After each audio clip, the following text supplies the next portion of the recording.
Hey, I'm Brad McCoy, and I'm here with Josh Sturm, and today we are talking about the everyday epic, how to find significance in the midst of the little things.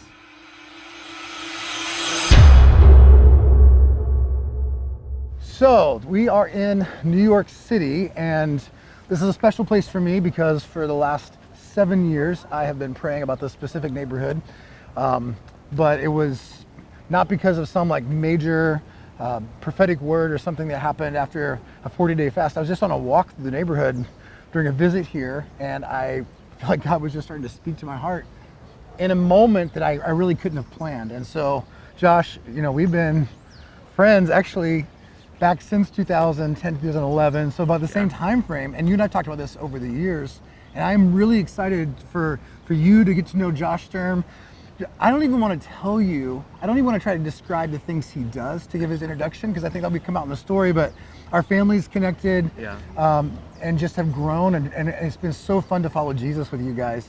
But let's talk about what this has meant to you, about discovering, like the everyday epic, discovering those moments, because I know that we were talking about yesterday, and just talk about what is it like whenever you have those everyday seasons that seem to be happening, whenever, you discover, wow, God's actually really in the midst of this, even though it doesn't feel all that important right now. Yeah, that was a good word you used there, feel, because in the everyday epic, it never feels like anything, at least is what I've learned. We're always waiting for that moment where the clouds part and the sun comes down, and we have this great, amazing feeling. But usually those moments are so subtle. It reminds me of the scripture when it says that God passed by. Was it Elijah? Mm-hmm. He passed by in the wind and the storm and all these other things, but it came in the gentle whisper. That's where he actually was. And the older I get and the more times I have these moments where it seem like they're just mundane, average, subtle moments, it's not until I get past them and look back oh, that's when God was actually speaking in these things. Right. And so my radar for that gets better the more that they happen, but man, I just felt it always feels it just feels like the average. It feels like it's not the everyday epic, it's the everyday mundane seems like, you know what I mean? That's right. Well, that's where that whole idea, in terms of that phrase, whenever I was writing Culture the Few, I remembered a couple stories, and just recognizing that it's in the midst of those everyday moments that those epic things happen that you couldn't plan. I think that a lot of times we would like to be able to live life like I'm going to plan my life out and plan whenever the next amazing thing happens, and then I'll go on vacation. But it just isn't like that. I mean, it's like the things, at least in my life, where God has met me and encountered me, or even more humbling, whenever I've seen God in the midst of my everyday encounter someone else. A lot of times it's been in the place of being faithful, just in walking it out. And Hebrews actually talks about that. He's like, hey, we want to encourage you to imitate those who've been faithful to inherit the promises, because they don't get sluggish, but they stay diligent in their walk. And I think there's something so important about just learning to embrace that lifestyle of consistency. But let's get into your story a little bit, because if I would have met you, let's say 15, 20 years ago, and you were in your dream phase of what your epic life would be, what were you saying? This is what I want my life to be. What would it be? Yeah, well, what I really wanted to do, I wanted to be in a band, I wanted to be on tour, and I wanted to be playing in front of a lot of people on stage. So I'm a guitar player, and I went to college, but continued to pursue music outside of college, and just really felt like that's what God was calling me to do, is music. But it wasn't happening in the way that I wanted it to. It wasn't the big stage I imagined, or the crowds, or the songs, or the popularity. And so that took me down a really long season of just figuring out what are my motives. Because I always said, I feel like God's called me to do this, God's called me to do this. And then when it wasn't happening the way I wanted it to, all of a sudden I was like, God, what's going on? So it really exposed in me of what were my motives, why did I want to do this, what was my destination? And so that's where I was at that time. And we were talking about this also yesterday. We were just kind of walking and talking that whenever you're, seemingly a lot of times whenever we're younger, we're always thinking about the destination. You never hear a 16-year-old go oh my gosh, it's not about the destination, it's about the journey. But wow, the people in our lives that are older, and including us, it's wow, this journey thing really is important. So along the way, you were, how old were you whenever you were started your band, or were you in your band? I played music my whole life. Your whole life. I was about 22 when I was actively pursuing that. Actively pursuing career. that, and what was it all one just immediate launch into this? No, absolutely not. I wish that it was. Actually, no, I don't. Every time that I thought I was supposed to be somewhere, and like I hit a plateau or like something happened, I look back and I say, God, thank you for not giving me what I was asking for at that time. Yeah. That's such an important thing, because I'm like, I'm ready, I'm definitely ready. And like usually when you're saying that, you're not ready. It wasn't until I finally said, all right, God, I give up, not in a way of like I'm just discouraged, I just hate this, I don't want to do this anymore, but I was just like, I don't even know what my desires are anymore, and so I'm just going to give this up to you. And I like started to walk away, and he's like, hey, come back here, I have something for you to do. Like, really? Now? So you are trying to be, faithful to pursue the thing that God's put in your heart. I know it was in the midst of that season, whenever you're going after it, that you end up meeting your wife. Yep. What was that like? That was actually really unique, because my wife happened to be a rock star doing exactly what I wanted to do. And that was a really unique dynamic, for us. Like we got marriage counseling early on, and he's like, if you're at all jealous of what your wife does, you need to check your heart before you get married. And so I don't know if it was that seed that had just warning us that helped, but like I just really took a sort of a behind the scenes position from that point on of like really pursuing what she was called to do, because she had such an anointing to do it. Yeah. And so I kind of put my music dreams aside for a long time to serve her, whatever that looked like. So I think even before you guys get married, though, so you meet her as you're playing, your band plays, Yeah. and then you take almost like a step back from music. Yeah. What did you start doing then? What was your thing then? Well, my dad owns a plumbing business, and he's always wanted to teach me the trade and to pass it on, and I never wanted to do it for some reason. All of a sudden, I was just like, Dad, I think I'm gonna learn how to do plumbing. It was like this desire came up in me, and I was just like, and so anyway, I started working with him, learning the business and learning how to do service calls and going to people's houses and installing faucets, fixing things, and like I really enjoyed it. It was strange. So that was not the dream. No, it wasn't the dream, but like it was where I was at in that season. It was where you're at in the season, and then I know, because we talked about this, you started discovering that God's in that season too, right? Absolutely, yeah. And I think those are places, kind of what we're talking about, like in the midst of like, hey, I'm going to be faithful to pursue the thing that's in my heart. I want to do music. I feel called to do music. Yeah. Meet this girl, and it's not even like the situation with Lacey happened fast. Like there was that's a whole nother story. Yeah. But then you start being a plumber, working, a kid named Josh working for his dad. I'm like, the story is so fun, just all the parallels here of this place and learning to follow Jesus. I mean, Jesus did a carpenter shop for 30 years. I mean, that's crazy to me to think about the Messiah who knew who he was. We know that he knew who he was as a child, where he says, I'm busy about my Father's business. Yeah. And for 18 years from that moment, he spends time being faithful in the carpenter shop. Yeah. Yeah. It's crazy, right? So just thinking about what were the things you discovered in that season that prepared you, I guess, to be able to marry a rock star, take that kind of being willing to take that back seat. Because now instead of being the guy on stage, you have a season where you're like the guitar tech, right? Yeah. What was that like? Yeah, so I think the biggest thing that I remember from that is being confident where you're at. I talk about this a lot, and it's like, as long as you're confident knowing that's where God calls you, then you can look at the ultimate, like the dream was to be on stage playing music. And here I am, what felt like in people's houses doing plumbing, and how do those things connect at all? But like they're absolutely connected, you know what I mean? Like Jesus had to learn how to serve first, right? Yeah. And so like that was just, I think God really wanted to put that in my heart. Wow. Yeah, that's so good, because, and this touches this thing I love about Jesus, and like really this is what we're talking about, is if the everyday epic is just a phrase we've come up with, then it'll not really have that much of an impact. But the fact is, we see this in the life of Jesus, where out of his sonship, right, he knows who he is. Yeah. Jesus wasn't a servant trying to attain some status by working harder to achieve something, because he knew who he was as God's son. Yeah. He was free to be in the carpenter shop. Yeah.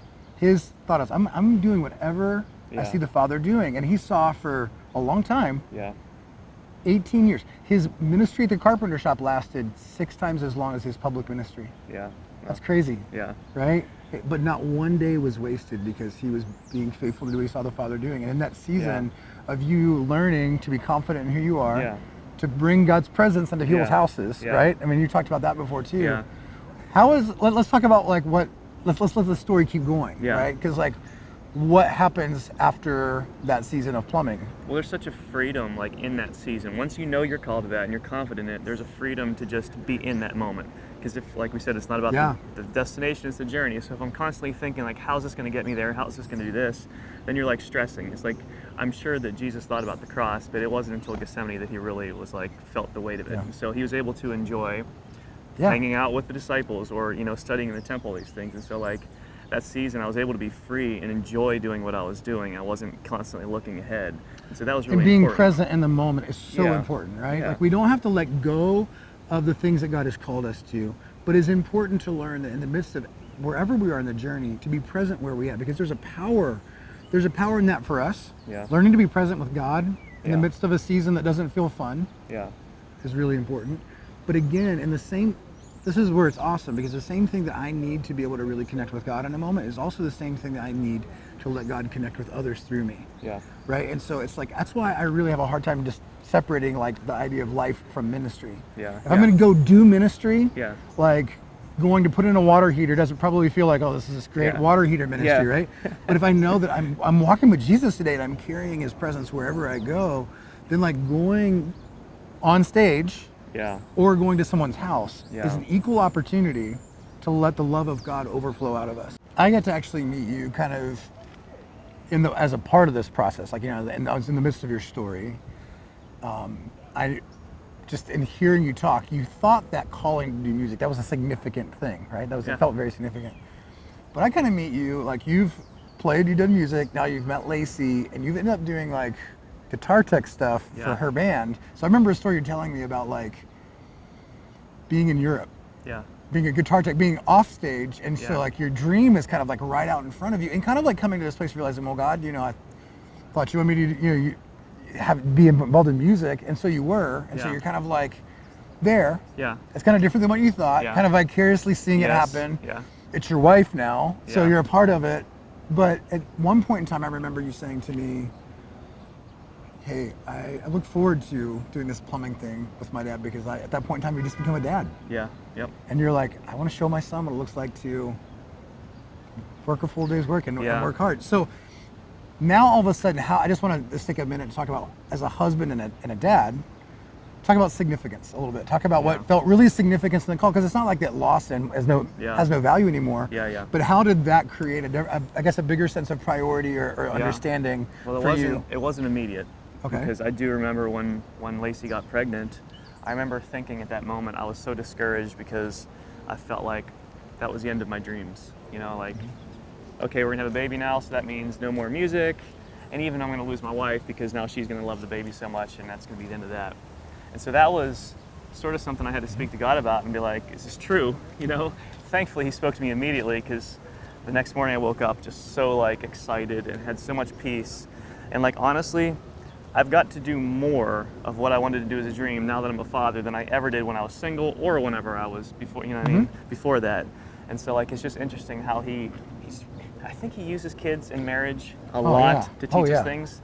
And like, that has been just every single thing that has to do with my kids is just speaks so much more life and so much understanding into those things. And so like, the more I serve them, the more he deposits into those, like the dreams that I have. And like I said earlier, these things, when we think our destination was this, everything that I've experienced with my wife and my family has been so much more rewarding than those fleeting moments that I thought were gonna be significant. So what you thought was the top wasn't really the top, right? No. And so I just love this story with you, because I think that, as we're talking yesterday, and you're kind of like, even just still growing and learning and recognizing there's this place of like, wow, what felt like, God, why am I here? Yeah. Those are the moments. Yeah. That as I'm learning just to be faithful in the midst of those places, that like Yeah. God's actually doing the epic things in our hearts. Absolutely. I mean, those are the things we look back to. I mean, I think about my story in this neighborhood and being here in this neighborhood, and honestly, I just went for a walk with a friend. Yeah. And we ended up finding some good ramen, and went for a walk with a friend. In the midst of that, Yeah. I think about the same thing happened with us whenever I took Adrian on a date in Ann Arbor, and this incredible thing that God put in my heart that I feel like we've been living out of for the last 12 Yeah. years didn't come because I was trying to figure out how to make it happen and get God's strategy. And I'm not against Yeah. seeking the Lord for his strategy, Yeah. but it came in those moments of I'm just trying to be a good husband. I'm just trying to like love my wife and Yeah. take her on a date. And I think those moments, so like this story is cool because, and it doesn't always work out kind of like in a fairy tale way. Yeah. But from the time that I met you, kind of watching, Lacey had stepped off the road to really focus on, raising kids, but then felt like, hey, we need to do some more music. And you guys release, her first kind of solo project. Yeah. It goes number one on Billboard, which first time a woman had done that. That's a big deal. Yeah. And so now you're out going on tour and playing, and that's cool. And then getting ready, now you have your third son. Yeah, that's right. And right before Atticus is born. Yeah. Where were you at? I think I was doing construction, probably. Another season where it wasn't what I expected, but I was doing this, and I get a phone call, and it's from a guy in a very big band, and he said, hey, I want to know what you're doing in June. I was like, oh, they want to take us on tour. This is going to be fun. And he actually says, actually, I'd like for you to take my spot in the band. Would you be in the band for a month and go to Europe? We're going to play in like 25 cities. And by the way, the first show is in front of 90,000 people. Okay, and because of all the things that we sowed into our family, my wife is able to say in that moment and throughout the next couple of days, absolutely, you need to go do this. It's because like we put the time in to realize that our priorities were God first, family, and everything else comes after that. And so we were able to pray about that and make a decision. The reason it was tricky is because I got home on July 1st and our baby was due on July 4th. So it was going to be cutting it close. It was cutting it close, but there was confidence. Also, Absolutely. all the things you talked about at the beginning. Peace, confidence. There was confidence. Yeah. There was confidence in your identity. Yeah. Right? Yeah. And I know this, guys, what Josh learned going in and putting water heaters at people's houses to carry the presence of God. Like, he's standing on stage in front of 90, 100, just thousands of people, and doing the same thing, releasing the presence of God. Yeah. Even for people who didn't come to experience the presence of God. This wasn't a Christian concert. Yeah. Right? These are festivals where there's people coming for all types of reasons, and you're able to go overflow in the midst of those moments. And so I just think there's such a value in understanding the journey into the things that God has for us. Josh's journey is not done. Yeah. But the journey, the things God has to us is not just about this destination, because you could say that was the rock star moment, right? Yeah. You can go look on Josh's Instagram and see some rock star epic looking pictures. But those are not the things that you value most in life, is just those moments, right? No, because they're so fast and they're over so quickly. Yeah. And they don't last. It's everybody wants to know, what's that feel like? What does it feel like to play in front of that many people? And I'm like, I kind of don't remember, because it's over like that. Yeah. It doesn't last. But when you look into the eyes of your son, or when you look into the eyes of your wife, there's a different thing completely, right? And it's not, guys, it's not one or the other. But I just want to encourage you, and I wanted Josh to tell this story because I think discovering the epic things in life most often happen when we are being faithful in the everyday things. Yeah. And can you just pray a blessing for people to have courage to keep it up and to follow through? I mean, you gave me some really important things here, and I want to just seal it up. Yeah, so if you feel like that God's called you to do something, but you don't see that happening, or you don't see the steps, or you feel like He's forgotten about you, I just want to pray specifically for you.